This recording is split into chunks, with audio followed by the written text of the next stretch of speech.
کیا آپ نے کبھی سوچا ہے کہ ایک پوری قوم انسان سے بندر میں کیسے تبدیل ہو گئی؟ ایسا کیا گناہ تھا جس کی سزا اتنی سخت ملی کہ وہ انسان سے جانور بن گئے؟ کیا واقعی ایسا ممکن ہے کہ کسی قوم کی شکل بگاڑ دی جائے؟ اور سب سے اہم بات، کیا آج کے دور میں بھی ایسا ہو سکتا ہے؟ یہ واقعہ صرف ایک کہانی نہیں بلکہ قرآن میں ذکر کردہ ایک حقیقت ہے جو ہمیں اللہ کی نافرمانی کے انجام سے خبردار کرتی ہے۔ آئیے اس حیران کن قصے کو تفصیل سے سمجھتے ہیں۔ نمبر 1، بنی اسرائیل، ایک نافرمان قوم۔ حضرت داؤد علیہ السلام کی قوم بنی اسرائیل وہی قوم تھی جسے اللہ نے بے شمار نعمتیں عطا کی، مگر وہ بار بار اللہ کے احکامات کے خلاف ورزی کرتے رہے۔ یہ وہی قوم تھی جسے فرعون کے ظلم سے نجات ملی، جس نے من و سلوہ کھایا اور جسے اللہ نے تورات جیسی عظیم کتاب عطا کی، لیکن جیسے ہی وہ مشکلات سے نکلے انہوں نے سرکشی اختیار کر لی۔ اللہ نے ان پر کئی آزمائشیں بھیجی تاکہ وہ سیدھے راستے پر آ جائے، مگر انہوں نے چالاکی، دھوکہ دہی اور نافرمانی کو اپنا وتیرہ بنا لیا۔ اسی قوم پر ایک بہت بڑا امتحان آیا جس میں وہ بظاہر اللہ کے حکم کی خلاف ورزی نہیں کر رہے تھے، مگر در حقیقت وہ اللہ کو دھوکہ دینے کی کوشش کر رہے تھے۔ یہی دھوکہ ان کے لیے بدترین عذاب کا سبب بن گیا۔ نمبر 2، یوم السبت، بنی اسرائیل کے لیے آزمائش۔ اللہ تعالیٰ نے بنی اسرائیل کو حکم دیا کہ ہفتے کے دن یعنی یوم السبت کو کوئی بھی دنیاوی کام نہ کرے، خصوصاً مچھلیاں پکڑنے سے پرہیز کرے۔ یہ ان کے لیے ایک عبادتی دن تھا اور انہیں اس دن مکمل آرام اور عبادت کرنے کا حکم تھا۔ یہاں اللہ نے انہیں ایک آزمائش میں ڈالا۔ بنی اسرائیل سمندر کے کنارے آباد تھے اور ان کا گزر بسر زیادہ تر مچھلیاں پکڑنے پر تھا۔ اللہ کی آزمائش یہ تھی کہ ہفتے کے دن مچھلیاں بڑی تعداد میں سطح پر آ جاتی اور باقی دنوں میں بہت کم ہوتی۔ یہ دیکھ کر بنی اسرائیل میں سے کچھ لوگوں کے دل میں شیطان نے وسوسہ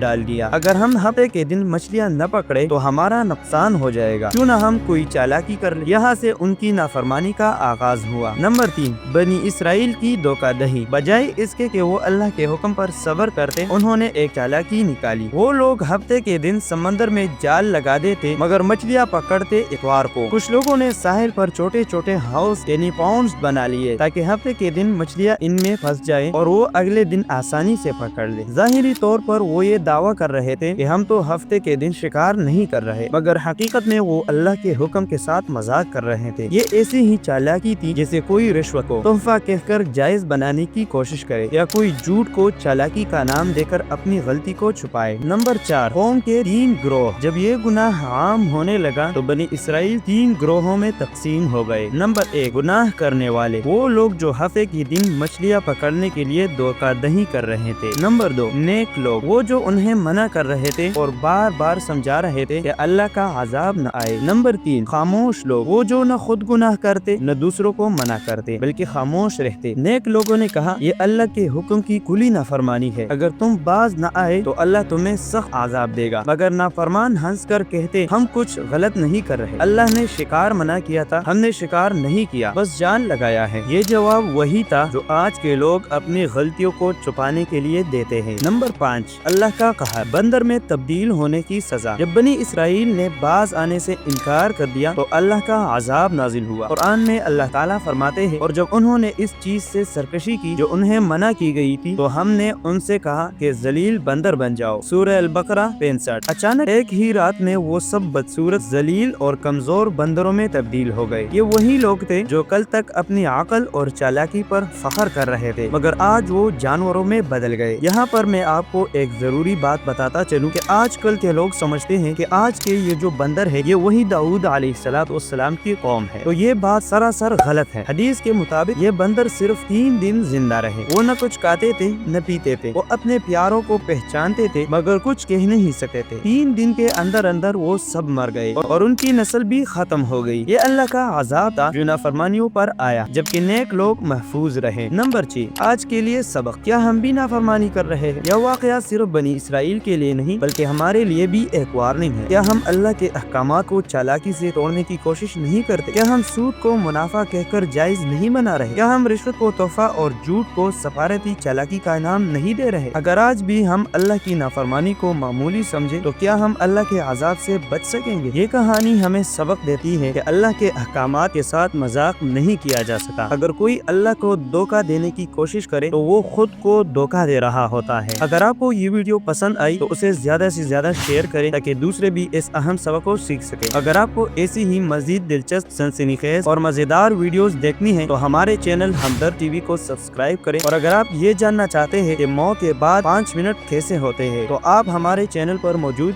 یہ ویڈیو ضرور دیکھیں، اور اگر آپ یہ جاننا چاہتے ہیں کہ دجال کب اور کہاں ظاہر ہوگا تو یہ ویڈیو لازمی دیکھیں۔ ہمدرد ٹی وی، سچائی، علم اور بصیرت کا نشان۔